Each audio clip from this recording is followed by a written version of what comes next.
네, 네트워크 연결 순서 오늘은 목포 방송국부터 연결합니다. 김현 앵커, 목포 해양대학교가 다른 대학과 통합을 추진키로 했군요. 인구가 감소하면서 신입생들이 줄어들자 특히 지역의 대학들이 자구책 마련에 고심하고 있습니다. 국립목포해양대학교가 대학 내의 정책 공모를 통해 인천대학교와 통합을 추진하기로 결정했습니다. 유철웅 기자의 보도입니다. 2022년도 취업률 85%를 기록한 국립목포해양대학교. 항해 등과 관련된 해사대의 경우 2023학년도 경쟁률이 수시와 정시 모두 4대 1을 넘었습니다. 하지만 해양공대의 경우 수시는 2.29대 1, 정시는 미달이었습니다. 직장인이 지원할 수 있는 융합과정도 정시와 수시 모두 미달하는 등 학생 모집에 어려움을 겪었습니다. 더구나 인구 감소로 지역 대학의 위기 상황이 더 가속화할 것으로 예상됩니다.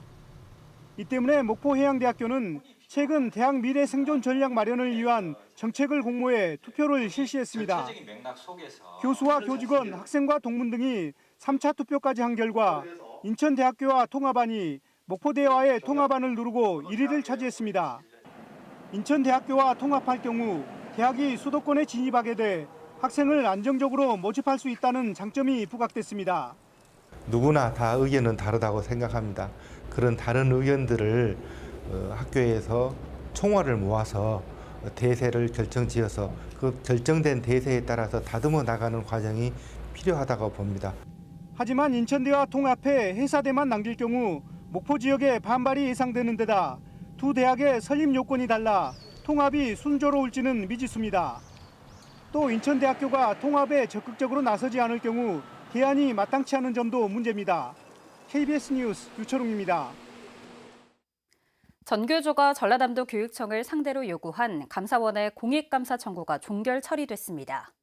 감사원은 전교조가 지난달 감사를 요청한 전남도교육청 학교 전광판 설치와 관련해 지역업체로 제안한 것은 위법하거나 부당하다고 할 수 없다고 회신했습니다. 또 물품선정위원회가 제품을 선정하고 계약을 진행한 점을 고려할 때 업체와의 유착관계를 증명하기 어렵다고 밝혔습니다. 감사원은 또 물품 구입과 관련해서 수의 계약만으로 구매한 것을 두고 예산 낭비로 단정할 수 없다고 밝혔습니다. 가뭄 때마다 식수 부족으로 어려움을 겪어온 완도군 보길도와 노화도에 급수 비상 공급망이 구축됩니다. 완도군과 한국수자원공사는 상시 가뭄 지역인 보길도와 노화도에 안정적인 용수 공급을 위해 2027년까지 사업비 679억 원을 투입해 급수 비상 공급망을 구축하기로 했습니다. 이번 계획에 따라 광역상수도 해남 분기점에서 노화읍까지 상수관로 31.8km가 신설되고 배수지 한 곳과 가압장 두 곳도 설치될 예정입니다.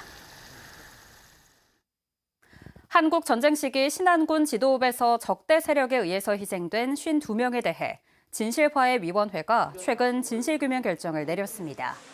진실화해위원회는 지난 1950년 8월부터 10월 사이 신안군 지도읍 주민 52명이 경찰이나 공무원 그리고 우익인사 등이란 이유로 지방좌익 등 적대 세력에 희생됐다며 진실규명 결정을 내렸습니다.